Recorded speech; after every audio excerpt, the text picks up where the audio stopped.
პარლამენტის საგამოძიებო კომისიის ხტომაზე გამოუცხადებლობის გამო ბადრი ჯაფარიძეს ბრალი წარედგინა. ლელოს ლიდერმა თბილისის პროკურატურა რამდენიმე წუთის წინ დატოვა, სადაც ბრალის გასაცნობად დაიბარეს. ჯაფარიძე რამდენიმე დღის წინ თბილისის საქალაქო სასამართლოში მაგისტრატი მოსამართლის წინაშე გამოიკითხა. დღეს ადგილზე იმყოფებოდნენ მისი თანაგუნდელებით. საკითხზე სპეციალური ბრიფინგი გამართა ირაკლი კუპრაძემ, რომელმაც დაწყებულ გამოძიებას ლელოს მიმართ პოლიტიკური დევნა უწოდა და თქვა, რომ საგამოძიებო კომისიაზე ხაზარაძე ჯაფარიძის წინააღმდეგ გაჟღერებული ბრალდებები ცილის წამება. ლელო საკითხი სტრასბურგში გასაჩივრებას გეგმავს. მე შეგახსენებთ, რომ საქმე ეხება საქართველოს პარლამენტის დროებითი საგამოძიებო კომისიის კანონიერი მოთხოვნის შეუსრულებლობის ფაქტზე დაწყებულ გამოძიებას. აღნიშნული საქმის ფარგლებში ბრალი წარდგენილი აქვს მამუკა ხაზარაძესაც, რომელსაც აღკვეთის ღონისძიების სახით თბილისის საქალაქო სასამართლომ 50,000 ლარიანი გირაო შეუფარდა.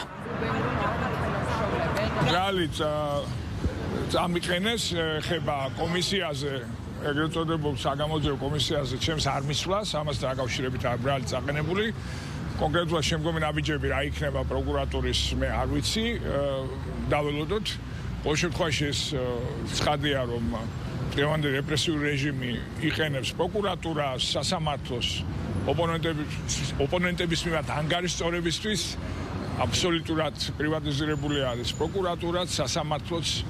და აუცილებლად განთავისუფლდება ეს ინსტიტუციები, როგორც ქართული ოცნება ჩამოშორდება დემოკრატიული გზით ხელისუფლება. ეგრეთ წოდებული კომისიის ხდომებზე გაჟღერებული ცრუ ბრალდებები, თეატრულუკიანის დამაზუსტებელი ბრჭყალებში კითხვები და მის მიერ პროპაგანდისტულ ეთერში გაკეთებული მამუკა ხაზარაძის და ბადრი ჯაფარიძის პატივისა და ღირსების შემლახავი ცილის მწამებლური მუქარანარევი განცხადებები შესაძლოა განვიხილოთ სასამართლოსთვის მითითებად.